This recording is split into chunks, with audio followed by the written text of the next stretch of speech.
નમસ્કાર વિદ્યાર્થી મિત્રો, તો સ્કૂલ ઓફ સાયન્સ યુટ્યુબ ચેનલમાં આપ સૌનું ફરી એક વખત સ્વાગત છે. મિત્રો, આપણે વિશિષ્ટ ઉષ્મા અને ગુપ્ત ઉષ્માની વાત કરીએ છીએ કે જ્યારે તાપમાન બદલે ત્યારે અવસ્થા ન બદલે, અને જ્યારે અવસ્થા બદલે ત્યારે તાપમાન ન બદલે. તાપમાન બદલે ત્યારે આપણે વિશિષ્ટ ઉષ્માને ધ્યાનમાં લઈએ અને અવસ્થા બદલે ત્યારે આપણે ગુપ્ત ઉષ્માને ધ્યાનમાં લઈએ. આ દાખલો મિત્રો આપણે ગઈકાલે કરેલો કે 1 કિલોગ્રામ બરફ 0°C તાપમાને અને 1 કિલોગ્રામ પાણી 10°C તાપમાને છે. તો એનું અંતિમ તાપમાન કેટલું હશે? અંતિમ તાપમાન આપણને ખબર પડી ગયેલી કે ભાઈ પહેલાં તો શું થશે, તો કે આનું તાપમાન વધારે છે, આનું તાપમાન ઓછું છે, એટલે આ ઉષ્મા ગુમાવશે, આ ઉષ્મા મેળવશે. ક્યાં સુધી કે આ ઉષ્મા ગુમાવવાથી આનું તાપમાન ઘટશે, આ ઉષ્મા મેળવવાથી આનું તાપમાન વધશે. પરંતુ આ બરફ છે તો બરફનું તાપમાન વધે નહીં, એટલા માટે એ બરફનું પહેલાં પાણીમાં રૂપાંતર થશે અને પછી એનું તાપમાન વધશે. હવે આનું બધા જ બરફનું પાણીમાં રૂપાંતર થવા માટે કેટલી ઉષ્માની જરૂર પડે એ આપણે મેળવેલું કે ભાઈ Q બરાબર આપણે mLF કરીએ. M એટલે 1000 અને LF એટલે 80. કેમ કે 1 કિલોગ્રામ બરફ છે, 1 કિલોગ્રામ એટલે 1000 ગ્રામ, ને LF બરફનું પાણીમાં રૂપાંતર કરવા 80 એટલે 80,000 કેલરી ઉષ્માની જરૂર પડે. આ આપણે કાલે ગણતરી કરેલી. પરંતુ આનું તાપમાન ઘટીને કેટલું ઘટી શકે, તો કે એનું તાપમાન જ્યાં સુધી આના જેટલું થાય ત્યાં સુધી. આ તો હજુ પહેલાં 0°C તાપમાન અને તમે ઉષ્મા આપશો તો આ તાપમાન વધશે નહીં, પહેલાં આ બરફનું પાણીમાં રૂપાંતર થશે. તો એ સમયગાળા દરમિયાન આ કેટલી ઉષ્મા આપી શકશે, તો કે ભાઈ 10 થી 0 થાય એટલું આપી શકશે. તો Q બરાબર MC ડેલ્ટા T, કેમ કે એનું તાપમાન ઘટશે. ક્યાં સુધી ઘટશે? 0, એટલે 1 કિલોગ્રામ એટલે 1000, C એટલે પાણી માટે 1 અને ડેલ્ટા T એટલે 10, એટલે કેટલું થશે? 10,000 કેલરી ઉષ્મા આપી શકશે. જ્યારે આની જરૂર કેટલી પડશે? 80,000ની. એનો મતલબ એમ કે ભાઈ આ 10,000 કેલરી ઉષ્મા આપશે, આ 10,000 મેળવશે. 10,000 મેળવશે તો 10,000 ઉષ્મા, એ 10,000 કેલરી ઉષ્મા જેટલું જ એ બરફનું પાણીમાં રૂપાંતર કરશે, બાકીનું બરફનું પાણીમાં રૂપાંતર થશે નહીં. તો આપણે મેળવવાનું, આપણને એ ખબર હતી કે આનું અંતિમ તાપમાન કેટલું હશે? 0°C હશે. કેમ 0? એ તમને કાલે મેં સમજાવેલું. હવે તમારે એ મેળવવાનું છે કે અંતિમ સમયે કેટલો બરફ હશે અને કેટલું પાણી હશે. બરાબર સમજો. અંતિમ સમયે કેટલો બરફ હશે અને કેટલું પાણી હશે. કેવી રીતના ગણતરી કરશો?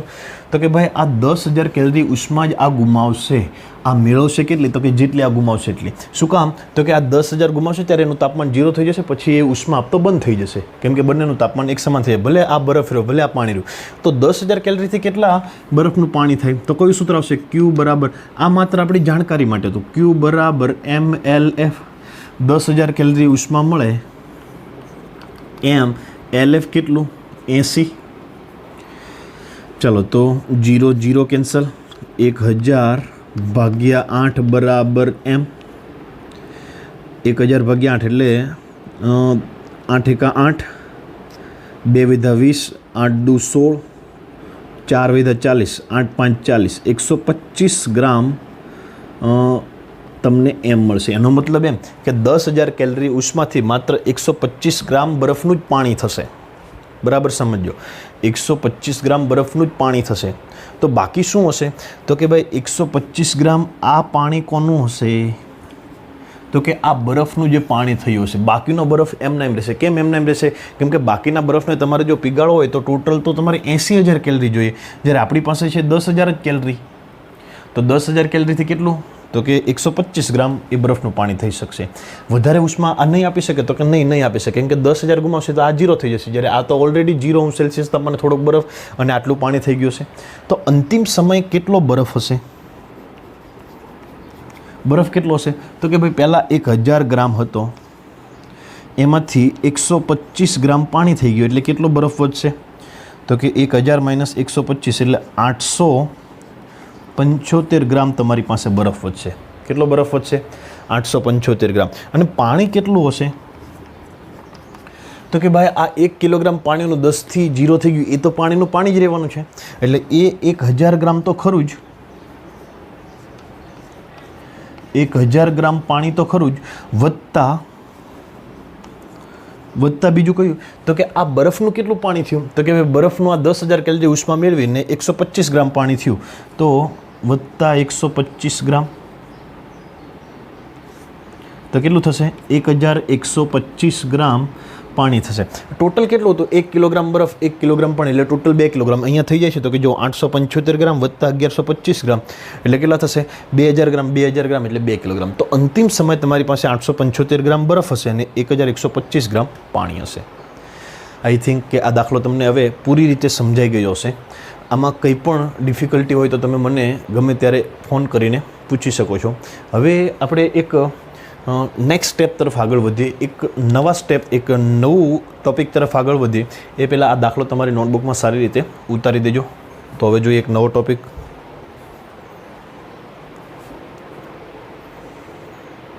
બીજો ટૉપિક છે મિત્રો કે ઉષ્માનું પ્રસરણ એટલે શું અથવા તો ઉષ્માનું સ્થાનાંતર એટલે શું અને તેના પ્રકાર સમજાવો. તો આપણે એ નવો ટૉપિકની શરૂઆત કરીએ. ઉષ્માનું પ્રસરણ અથવા તો સ્થાનાંતર અને તેના પ્રકાર.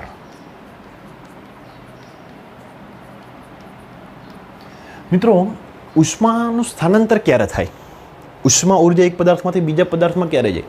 કે જ્યારે બે પદાર્થો વચ્ચે તાપમાનમાં તફાવત હોય અને એ બે પદાર્થોને સંપર્કમાં લાવીએ તો વધારે તાપમાનવાળા પદાર્થમાંથી ઓછા તાપમાનવાળા પદાર્થમાં એ ઉષ્માનું સ્થાનાંતર થાય. તો આ પ્રક્રિયાને ઉષ્માનું પ્રસરણ કહેવાય અથવા તો ઉષ્માનું સ્થાનાંતર કહેવાય. એવું નથી કે એક પદાર્થમાંથી બીજા પદાર્થમાં જાય. એક પદાર્થના એક ભાગમાંથી પણ બીજા ભાગમાં જઈ શકે જો બે ભાગના તાપમાન અલગ અલગ હોય. દાખલા તરીકે કોઈ આ એક સળિયો છે લોખંડનો, અહીંયા તમે જ્યોત આપો, અહીંયા તમે ગરમ કરો તો આનું તાપમાન વધારે થશે, આ છેડાનું તાપમાન ઓછું થશે. તો અહીંથી ઉષ્મા આ ભાગ તરફ વહન થશે. શું કામ વહન થશે? તો કે તાપમાનના તફાવતને કારણે.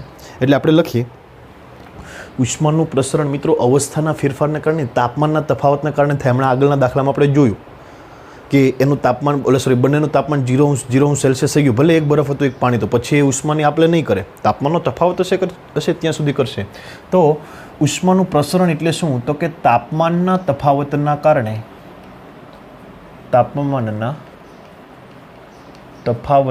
કારણે એક તંત્રમાંથી બીજા તંત્રમાં, એક તંત્રમાંથી બીજા તંત્રમાં અથવા તંત્રના એક ભાગમાંથી બીજા ભાગમાં, તંત્રના એક ભાગમાંથી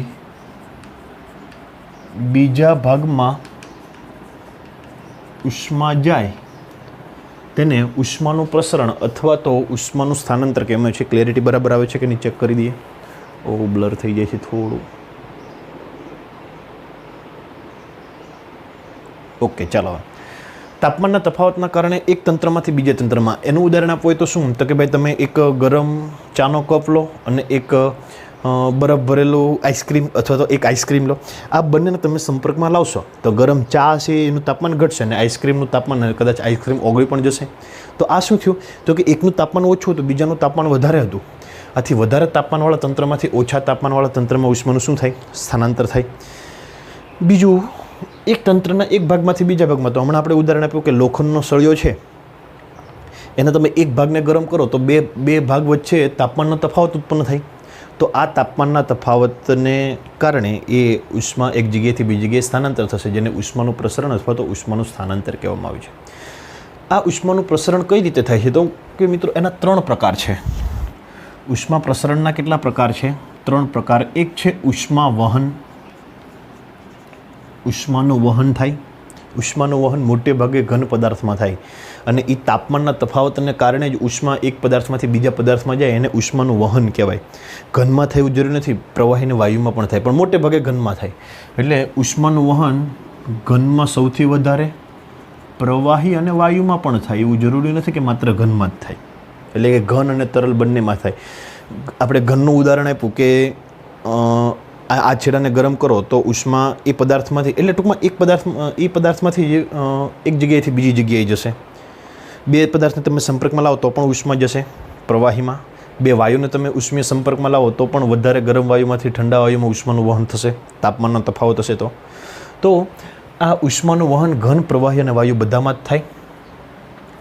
બીજો પ્રકાર છે ઉષ્માનયન. ઉષ્માનયન આ માત્ર ને માત્ર તરલ પદાર્થમાં જ થાય. તરલ પદાર્થમાં એટલે કે પ્રવાહી અને વાયુમાં જ થાય. ઘનમાં ઉષ્માનયન થાય નહીં. ઘનમાં ઉષ્માનયન થાય નહીં. ત્રીજો પ્રકાર છે ઉષ્મીય વિકિરણ. ઉષ્મીય વિકિરણ, બરાબર સમજો મિત્રો.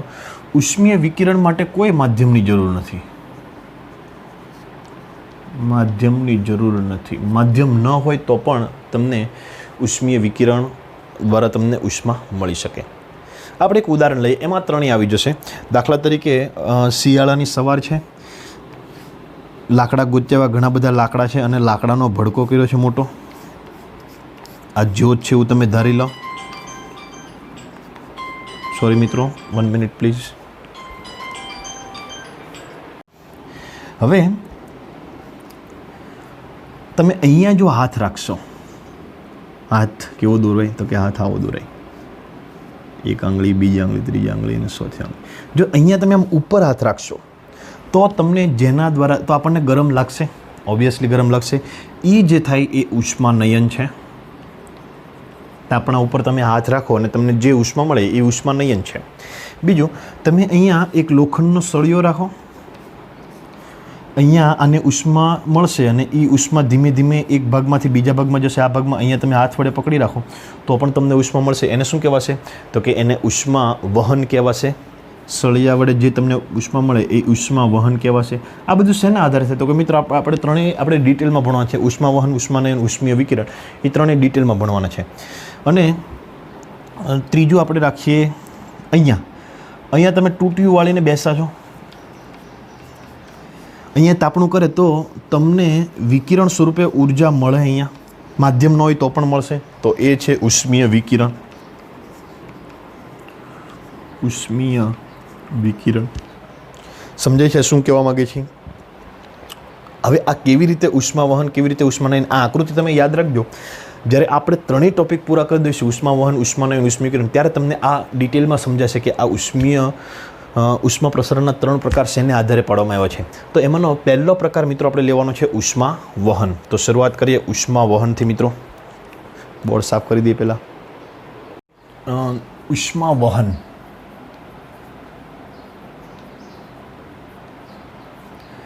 મિત્રો જ્યારે કોઈ એક પદાર્થ હોય, એ પદાર્થના એક ભાગને ગરમ કરવામાં આવે તો એ ભાગમાંથી ઉષ્મા બીજા ભાગ સુધી પહોંચે એને ઉષ્મા વહન કહેવાય.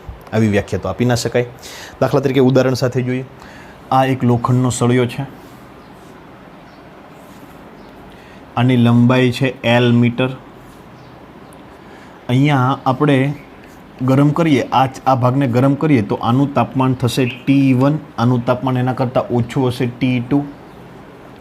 હવે આ જે કણ છે એ કણ આની પાસેથી ઉષ્મા મેળવશે. ઉષ્મા મેળવશે એટલે એની ઉર્જામાં વધારો થશે. ઉર્જામાં વધારો થશે એટલે પોતાના જે ઝડપથી દોલિત ગતિ કરતો હશે એના કરતાં એ કણ વધારે ઝડપથી દોલિત ગતિ કરશે. એટલે આ કણ ઉષ્મા એની બાજુના કણને આપશે. કેમ? તો કે એનું તાપમાન ઓછું છે, તાપમાનના તફાવતને કારણે આ કણે ઉષ્મા મેળવી. આપણે જુદા જુદા કણો વિચારી લઈએ. આ અહીંથી ઉષ્મા મેળવશે, પહેલાં થોડીક ઉષ્માને કારણે તાપમાન વધારશે, થોડીક ઉર્જા આને આપશે. આની પાસેથી ઉષ્મા મેળવે, પોતાનું તાપમાન વધારશે, થોડીક ઉષ્મા આને આપશે. એવી રીતે ઉષ્માનું એક કણ એની બાજુના કણને આપે, આ કણ એની બાજુના કણને ઉષ્મા આપશે, આ કણ એની બાજુના કણને ઉષ્મા આપશે, આ કણ એની બાજુના કણને. તો જેમ જેમ તમે આ બાજુ જાઓ તેમ તેમ તાપમાનમાં વધારો થશે, ઘટાડો થશે. શું આખા સળિયાનું તાપમાન દાખલા તરીકે અહીંયા આપણે 100°C છે તો અહીંયા પણ 100°C થઈ જશે, અહીંયા પણ 100°C થઈ જશે? નહીં.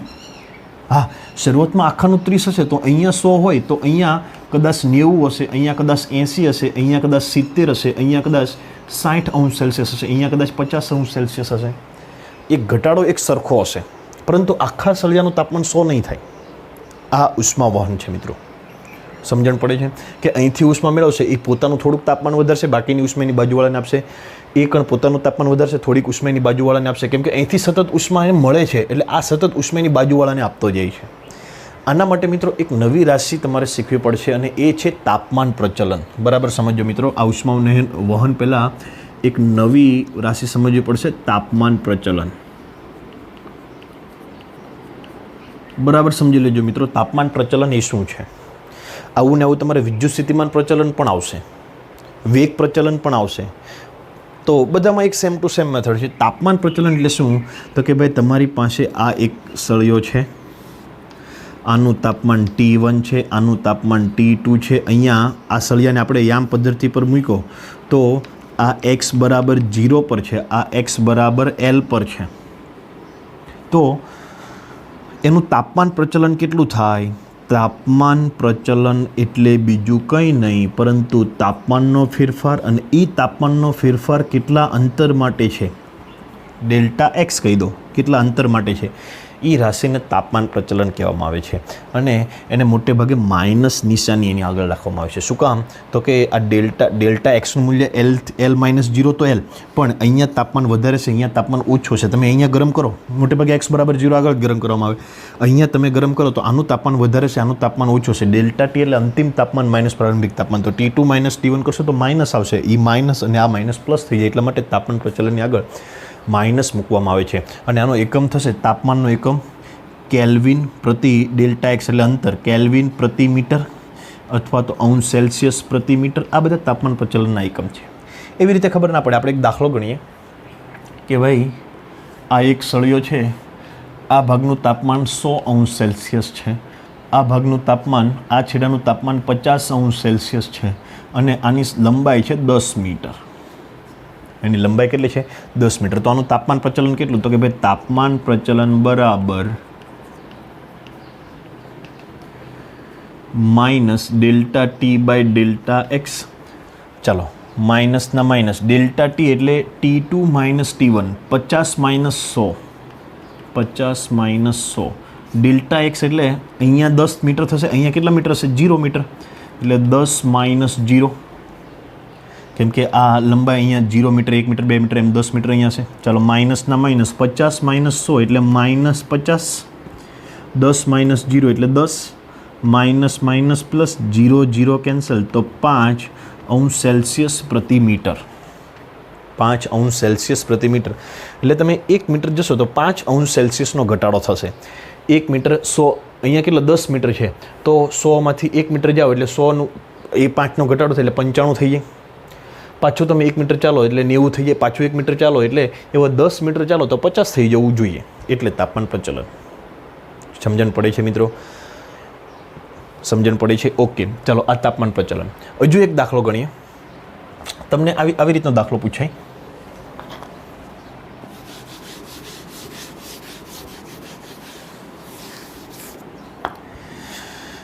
કે ભાઈ આ એક લોખંડનો સળિયો છે, એની લંબાઈ છે 2 મીટર, અહીંયા તાપમાન છે 80 અંશ સેલ્સિયસ, અહીંયા તાપમાન છે 40 અંશ સેલ્સિયસ. તો આ વચ્ચેનો ભાગ એક્ઝેક્ટ હશે, એનું તાપમાન કેટલું હશે? તો આપણને ડાયરેક્ટ ખબર પડી જાય કે ભાઈ આ વચ્ચેના ભાગનું તાપમાન 60 અંશ સેલ્સિયસ હોવું જોઈએ, કેમ કે 40 અને 80ની વચ્ચે 60 આવે. ચેક કરી લઈએ. તો તાપમાન પ્રચલન તમે આટલા માટે ગણો કે આટલા માટે ગણો, એ બંને સમાન જ આવશે. તો આપણને આ ટીનું તાપમાન ખબર નથી, ટીનું તાપમાન આપણને ખબર નથી. ચાલો તો પહેલાં હું આટલા માટે તાપમાન પ્રચલન ગણું, એટલું જ તાપમાન પ્રચલન આટલા માટે થશે. બરાબર વચ્ચે કીધું એટલે આ અંતર 1 મીટર થશે, આ અંતર પણ 1 મીટર થશે. ચાલો આ બંને માટે તાપમાન પ્રચલન કેટલું થાય? તો કે -T - 80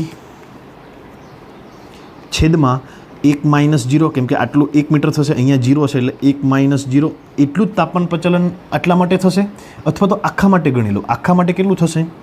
આટલા માટે તાપમાન પ્રચલન તો કે -40 - 80 છેદમાં 2 - 0. ચાલો બંને બાજુ માઇનસ માઇનસ ઉડી જાય એટલે પ્લસ થઈ જાય. T - 80 છેદમાં 1 બરાબર 40 - 80 છેદમાં 2. T - 80 છેદમાં 1 એટલે T - 80. 40 - 80 કેટલા થાય? -40 છેદમાં 2. એટલે આવું થશે T - 80 બરાબર -40 છેદમાં 2 એટલે -20. -80 પહેલી બાજુ જઈએ તો T બરાબર 80 - 20 એટલે કેટલું થાય? 60 અંશ સેલ્સિયસ થઈ ગયું. આવી રીતના તમને કોઈ પણ ભાગનું તમને તાપમાન પૂછી શકે. શેના આધારે? તાપમાન પ્રચલનના આધારે. હજુ એક દાખલો ગણીએ તાપમાન પ્રચલનનો.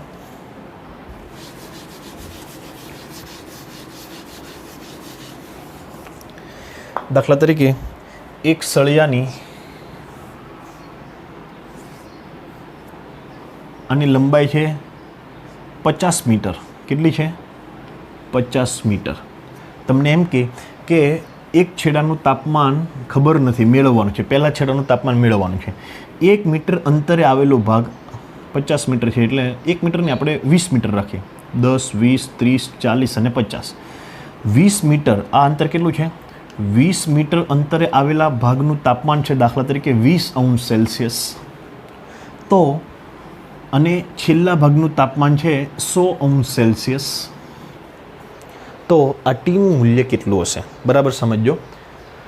20 મીટર અંતરે આવેલો ભાગનું તાપમાન આપેલું છે અને છેલ્લાનું તાપમાન આપેલું છે, શરૂઆતનું તાપમાન આપેલું નથી. તો આપણને ખબર છે કે આટલા ભાગનું તમે તાપમાન પ્રચલન ગણો કે આટલાનું ગણો કે આટલાનું ગણો, બધા તાપમાન પ્રચલન કેવા થાય? સમાન. તો પહેલાં આપણે આટલાનું તાપમાન પ્રચલન ગણીએ. તો એટલાનું તાપમાન પ્રચલન કેટલું થાય? -20 - T. સોરી મિત્રો, થોડીક મિસ્ટેક છે, આપણે સુધારો કરી દઈએ રકમમાં થોડો. અહીંયા 100 રાખીએ અને અહીંયા 20 રાખીએ, કેમ કે પેલી બાજુ જાય તેમ તેમ તાપમાન ઘટતું જાય. 20. ચાલો, તો અહીંયા શું થશે? 100 - T. આગળ માઇનસ નિશાની મૂકવી પડશે. અહીંયા આ 100 છે એ અંતર કેટલું છે? 20 - 0. 20 - 0 બરાબર માઇનસ. હવે આટલા માટે ગણીએ તોય ચાલશે. આટલા માટે ગણીએ તો કેટલું થાય? 20 - 100. અંતર કેટલું થશે? તો કે 50 - 20, કેમ કે આપણે તાપમાન 100 અને 20 અહીંયા લીધું, તો એ અંતર કેટલું થશે? તો કે અહીંયા 50, અહીંયા 20, એટલે 50 - 20. હવે ટીની મૂલ્ય મળી જશે. ચાલો કેલ્ક્યુલેશન કરીએ. બંને બાજુ માઇનસ માઇનસ પ્લસ. 100 - T/20 - 0 એટલે 20. 20 - 100 એટલે -80/30. 50 - 20 એટલે 30. ચાલો, તો 0 0 કેન્સલ. આ બે ઉપર જાય એટલે શું થશે? 100 - T બરાબર માઇનસ 2 ઉપર જાય એટલે -160/3. ચાલો, હવે ટીની કિંમત મેળવો તો આને આ બાજુ લાવો અને ટીને પેલી બાજુ લઈ જાઓ, એટલે 100 + 160/3 બરાબર T. તો 3 અહીંયા ગુણ્યા એટલે 300 + 160 એટલે 460/3 બરાબર T. 3 અહીંયા ગુણ્યા એટલે 100 × 3 300. 300 + 160 એટલે 460. 460/3 એટલે 3 × 3 1 + 16, 5 × 15, 1 + 10, 3 × 9, 153°C તાપમાન થાય મિત્રો. તો આવી રીતનો કોઈ પણ દાખલો હોય તમે સરળતાથી તમે ગણી શકો. તો તાપમાન પ્રચલનના દાખલા મિત્રો તમે જાતે પણ ગણવાની ટ્રાય કરજો, અથવા તો 2 રકમ આપું છું એ રકમ પ્રમાણે તમે તાપમાન પ્રચલનના દાખલા ફરજિયાત ગણજો. આ ઉતારી દેજો તમારી નોટબુક્સમાં. અને હવે હું અહીંયા તાપમાન પ્રચલનના દાખલા 2 આપું છું.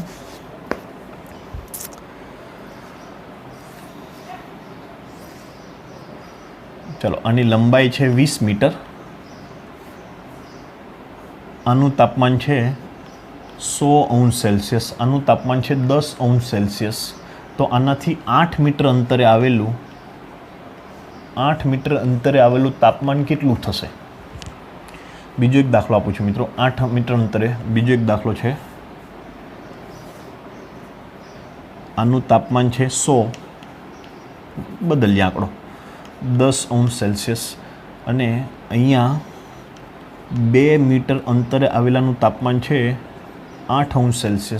તો અહીંયા તાપમાન કેટલું થશે? T બરાબર કેટલું થશે? અને આખી લંબાઈ છે 10 મીટર.